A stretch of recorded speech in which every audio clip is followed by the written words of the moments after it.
కీర్తనల గ్రంథం 43వ కీర్తన. దేవా, నాకు న్యాయము తీర్చుము, భక్తిలేని జనముతో నా పక్షమున వాద్యమాడుము.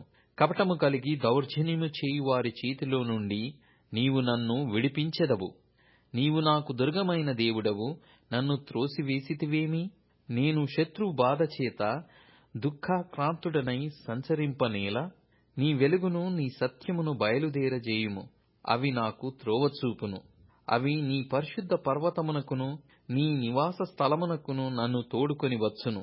అప్పుడు నేను దేవుని బలిపీఠమునొద్దకు, నాకు ఆనంద సంతోషములు కలగజేయు దేవుని యొద్దకు చేరుదును. దేవా, నా దేవా, సితారా వాయించుచు నీకు కృతజ్ఞతాస్తుతులు చెల్లించెదను. నా ప్రాణమా, నీవేళ కృంగియున్నావు? నాలో నీవేళ తొందరపడుచున్నావు? దేవుని యందు నిరీక్షణయుంచుము. ఆయన నా రక్షణకర్త, నా దేవుడు. ఇంకను నేనాయనను స్తుతించెదను.